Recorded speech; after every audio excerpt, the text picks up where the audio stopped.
दोस्तों नमस्कार। मैं अरविंद शर्मा आर्ट्स एकेडमी के यूट्यूब चैनल पर आप सबका स्वागत करता हूं।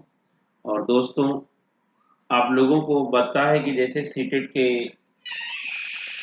वीडियोज को मैं प्रैक्टिस के रूप में क्या कर रहा हूं, अपलोड कर रहा हूं कि जो आपके लिए बहुत ही लाभकारी होगा। तो चलिए आप लोग लाइव हो जाइए, फिर देखिए। और आपको मैंने बताया है कि शिक्षण से रिलेटेड सारी चीज़ें आप लोगों को बताया जा रहा है ना। जो भी है शिक्षण से न्यूमेरिकल दोनों, जो कि बहुत ही इम्पोर्टेंट है। आप लोग ध्यान दीजिएगा क्या दिया गया है। पहला प्रश्न इसमें करा कक्षा दो का क्या है दोस्तों। एक शिक्षिका ने अपने विद्यार्थी को 4 इकाई और 3 दहाई लिखने के लिए कहा। 4 इकाई 3 दहाई लिखने के लिए कहा। कुछ विद्यार्थी ने 34 के स्थान पर 43 लिखा। एक शिक्षिका के रूप में आप विद्यार्थी को इस संकल्पना को कैसे समझाएंगे। हमेशा दहाई और इकाई के स्तंभों में लिखना सिखाएंगे जिससे कोई भ्रम ना हो। देखिए, भ्रम का वर्ड तो होता ही नहीं है। स्तंभ विधि में अभ्यास करने के लिए बहुत सारे प्रश्न देंगे। स्तंभ से आप क्लियर नहीं करा पाएंगे। विद्यार्थियों को गिनतारा पर प्रदर्शित करने को कहेंगे और फिर लिखने के लिए कहेंगे।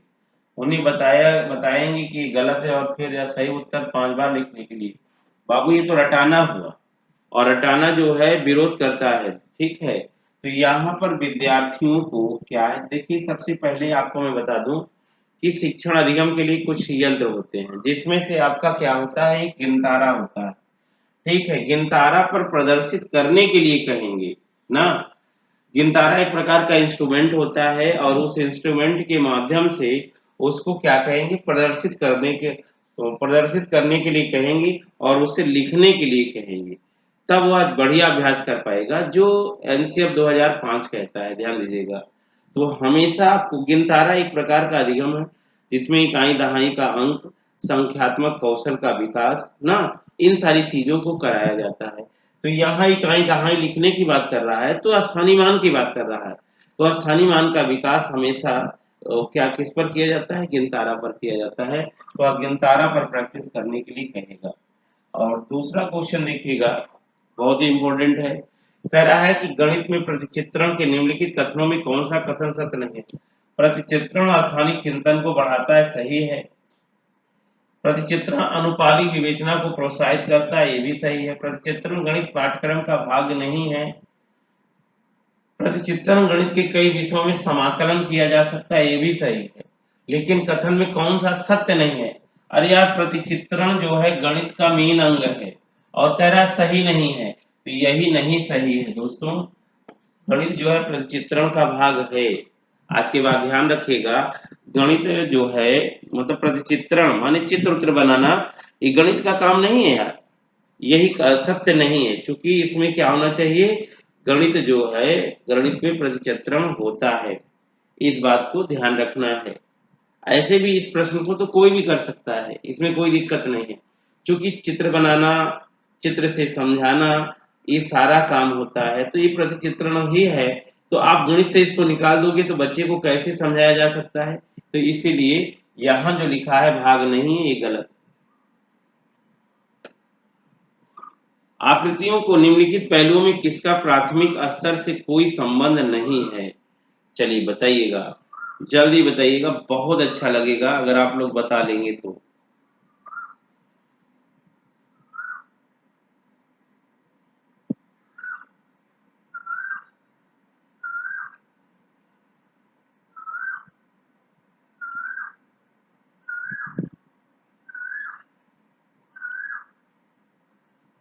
चलिए देखिए, आया नहीं ना। देखिए मैं बताता हूँ क्या करेंगे। यहाँ पर आकृतियों के निम्नलिखित पहलुओं में से प्राथमिक स्तर पर कोई, देखिए प्रतिरूप, प्रतिरूप का मतलब कोई भी वस्तु दिखाइए और आप बताइए कि देखिए इसके जैसा है कि नहीं। यह प्राथमिक स्तर का भाग है दोस्तों, ध्यान दीजिएगा। और उसके बाद कोण भी है, सममित भी है। ये चौपड़ जो होता है एक प्रकार का एक खेल है। यह जो है प्राथमिक आकृतियों के निम्नलिखित पहलुओं से प्राथमिक स्तर में से संबंध नहीं रखता, क्योंकि ये खेल है। और यह कह रहा है प्राथमिक स्तर में क्या होता है, आकृतियों की पहलू से। आकृति के पहलू में सममित भी आता है, प्रतिरूप भी आता है और कोण भी आता है। आपसे पूछ रहा है नहीं है, तो नहीं अगर कह रहा है तो आपका क्या हो जाएगा, चौपड़ हो जाएगा। क्योंकि चौपड़ एक प्रकार का क्या है दोस्तों, खेल। अगला देखिएगा, बहुत अच्छा क्वेश्चन है। कह रहा है गणितीय खेल और पहेलियां मदद करते हैं। गणितीय खेल और गणित के प्रति सकारात्मक अभिवृत्ति को विकसित करने के लिए, गणित और प्रतिदिन के विचारों में संबंध स्थापित करने के लिए, गणित को आनंददायक बनाने के लिए, समस्या समाधान के कौशल को प्रोत्साहित करने के लिए। तो समस्या समाधान ये तो पक्का है रहेगा, तो जिसमें डी नहीं है उसको पहले काट दीजिए, जिसमें डी नहीं उसको काट दीजिए, ठीक है। इसका मतलब है कि अब आपको डी वाला भी सकारात्मक अभिवृत्ति को विकसित करता है, ये भी सही है। गणित और प्रतिदिन के विचारों को संबंध स्थापित करता है, ये भी सही है। ए भी जिसमें है वो भी सही है। और गणित को आनंददायक बनाने में, देखिए गणित को आनंददायक बनाने में बहुत विशेष तो नहीं है, लेकिन ध्यान दीजिएगा बच्चों में इंटरेस्ट जगाने के लिए तो इस प्रकार का खेल होना चाहिए, इंटरेस्टिंग खेल होना चाहिए, आनंदमयी खेल होना चाहिए। तो चूंकि गणित के खेल की पहेलियां जो होती हैं वो क्या करती हैं, आनंददायक भी होती हैं, इंटरेस्टिंग भी होती हैं ना।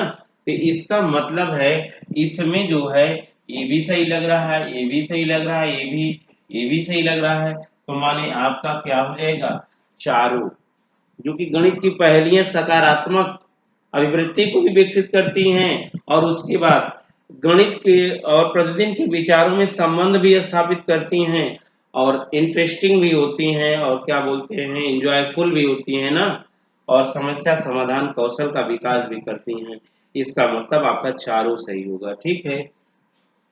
अब आइए नेक्स्ट, कह रहा है यदि एक दिए हुए आयत और समांतर चतुर्भुज का क्षेत्रफल समान है, परंतु कक्षा 4 का अनेक शिक्षार्थियों ने उत्तर दिया कि समांतर चतुर्भुज का क्षेत्रफल अधिक है।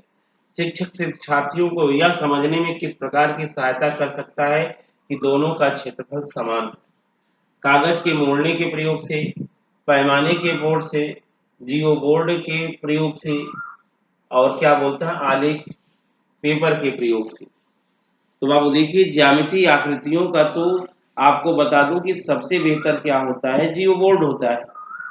ज्यामितीय आकृतियों के उनके क्षेत्रफलों के कंपेयर करने के लिए, उनके मतलब कि जो समतल भाग होते हैं उनका कंपेयरिंग करने के लिए सबसे अच्छा जियो बोर्ड होता है। जियो बोर्ड होता कैसे है, आप ध्यान दीजिएगा, ऐसे ऐसे कील उभरी हुई होती है, ऐसे ऐसे कील उभरी हुई होती है, ठीक है। मान लीजिए कोई आदमी बनाना चाहता है क्या, जियो बोर्ड बनाना है, तो जियो बोर्ड बनाने के लिए आपको समचतुर्भुज बनाना है ना, तो पहले समचतुर्भुज की क्या बनाओगे, आकृति बनाओगे ऐसे। अब यहाँ पर समचतुर्भुज बन गया। अब समचतुर्भुज बनाने के लिए अगर यहाँ पर सोचो कि यहाँ से यहाँ तक एक कील है, यहाँ से यहाँ तक एक कील है, तो कील समान है, तो इसका मतलब इसका क्षेत्रफल भी क्या हो जाएगा, समान हो जाएगा। अगर इस प्रकार का सेम दो प्रकार का जियो बोर्ड बनाए, या एक ही जियो बोर्ड बड़ा हो, नीचे बना के दिखा दे कि देख लीजिए सबकी गैपिंग इतनी ही है, तो सबसे अच्छा माने दोनों के क्षेत्रफल को समान समझाने के लिए सबसे अच्छा जियो बोर्ड होता है।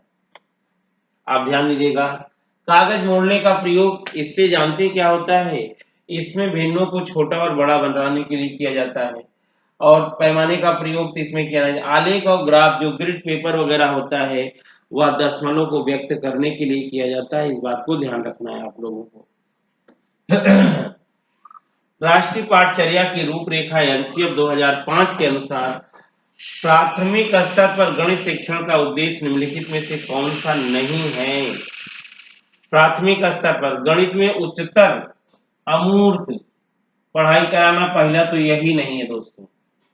प्राथमिक स्तर पर गणित को बच्चे की जिंदगी के यह है, समस्या प्रस्थान कौशल में प्रोत्साहित करना है, तर्कसंगत प्रोत्साहित करना। एनसीएफ 2005 के अनुसार गणित को बच्चे की जिंदगी के अनुभवों का भाग करना माने उनके दैनिक जीवन में सही है, समस्या समाधान ये भी सही है, तर्कसंगत विचारों को प्रोत्साहित करना, यही एनसीएफ 2005 की सारी एक्टिविटीज है दोस्तों, ध्यान दीजिएगा। लेकिन इसमें कौन सी एक्टिविटीज नहीं है पता है, प्राथमिक स्तर पर मूर्त वस्तुओं से बच्चों को ज्ञान कराया जाता है, यहाँ अमूर्त लिखा गया है, इसीलिए यही वाला नहीं होगा आंसर, यही वाला आंसर नहीं होगा। और उच्चतर की बात तो करता ही नहीं है एनसीएफ 2005 प्राइमरी लेवल में। तो आपने देखा ये भी आपका हो गया। माने इस प्रकार से आप लोग करना इसको ना भूलें। तो आप समझ गए कि नहीं समझ गए दोस्तों? अब हम आगे चलेंगे। देखिएगा नेक्स्ट क्वेश्चन। अब देखिए ये आपका न्यूमेरिकल का क्वेश्चन आ गया, बहुत सरल है और आप लोग बताइएगा इसका आंसर। ठीक है, कह रहा है कि 29,503 में 5 के स्थानीय मान तथा 32,071 में 7 के अंकित मान। 5 का यहाँ स्थानीय मान क्या हो जाएगा 500 और 7 का यहाँ अंकित मान 7 हो जाएगा। अंतर पूछ रहा है तो घटा दीजिएगा 493। यही आपका क्या हो जाएगा आंसर हो जाएगा। यही आपका क्या हो जाएगा दोस्तों आंसर हो जाएगा। अब नेक्स्ट सवाल पर देखिएगा।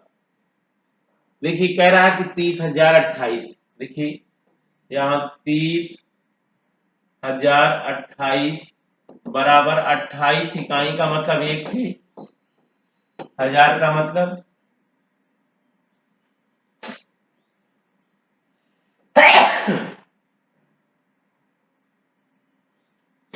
1000 से तथा दहाई y इंटू 10 ऐसे कर लिया करिए। ठीक है, यहाँ 28 प्लस 28,000 प्लस 10y। अब यहाँ 28 घटा दोगे तो 30,000 बचेगा। 30,000 में 28,000 घटा दोगे तो आपको पता है 2,000 बचेगा बराबर 10y। ये 0 0 कट गया, 200 बराबर y हो गया।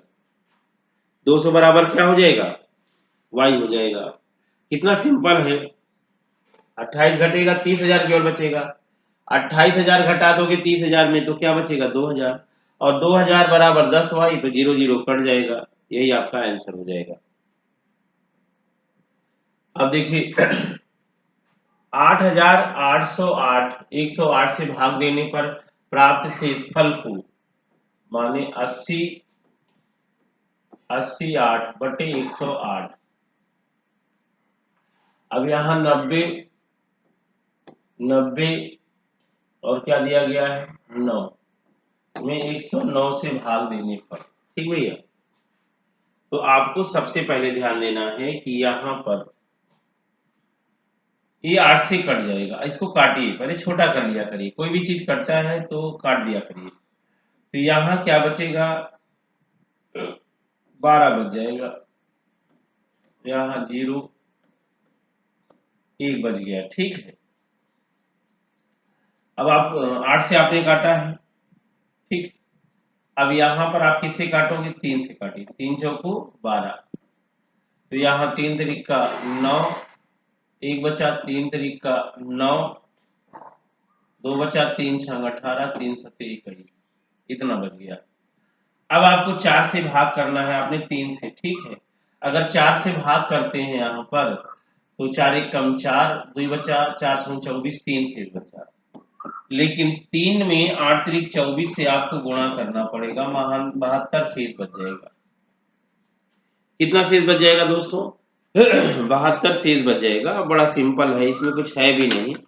आप लोगों को पता भी है इस बारे के में कि बहुत ज्यादा इसमें विशेष ध्यान देने की जरूरत नहीं है। अब यहाँ पर आपको ध्यान देना है कि आपको भाग किससे देना है। यहाँ पर आपने देखा कि 8 त्रिक 24 आ गया और 8 त्रिक 24 आ गया तो यहाँ 4 से आपने भाग दिया तो शेष कितना बच गया 3 बच गया। और जब 3 शेष बच गया यहाँ पर 8 त्रिक 24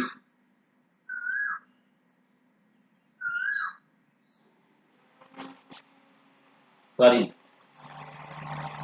यहाँ 4 से आप भाग करोगे तो 4 8 32 4 चौक 16 कट गया। 4 एकम 4 4 3 7 बच गया। लेकिन क्या ये सही कटा है 3 से 21।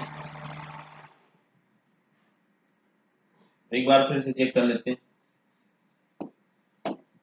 कह रहा है इसमें 80 8 108 से भाग दें प्राप्त शेषफल 90 9 में 109 से भाग ना। तो 109 से भाग करेंगे तो यहाँ 8 बार जाएगा फिर यहाँ 3 बार जाएगा, फिर यहाँ 4 बार। शेष कितना बच गया? 3 बच गया शेष। कितना शेष बच गया दोस्तों? 3 शेष बच गया। ठीक है, फिर आपको पता है कि यहाँ पर 7 बार जाएगा, फिर 4 बार जाएगा, फिर 8 बार जाएगा। शेष कितना बच जाएगा यहाँ पर? 24। कह रहा तब भागफल क्या होगा? शेषफल से भाग दिया जाए भागफल। 24 में अगर 3 से भाग करोगे तो 3 अठे कितना हो जाएगा? 24। यही वाला आपका क्या आ जाएगा? आंसर आ जाएगा। क्या आ जाएगा दोस्तों? आंसर आ जाएगा। माने कितना सिंपल है, बस थोड़ा सा दिमाग लगा दीजिए। कह रहा है कि तब रिक्त स्थान पर संख्या क्या होगी? जैसे यहाँ 603 इंटू 28 बराबर यहाँ 63 इंटू 4 दिया गया है ना, बराबर यहाँ पर क्या होगा? तो y मान लीजिए। 4 सते 28 हो गया, 7 9 यहाँ 63 हो गया, और 9 छके 54 हो जाएगा, 9 सते 63 माने 67। यही आपका क्या हो जाएगा? आंसर हो जाएगा दोस्तों। तो ठीक है, आज इतना ही। फिर हम आपको नेक्स्ट वीडियो में लेके मिलेंगे, लेकिन डेली वीडियो देखना ना भूलें दोस्तों। ठीक है, good day to you all student.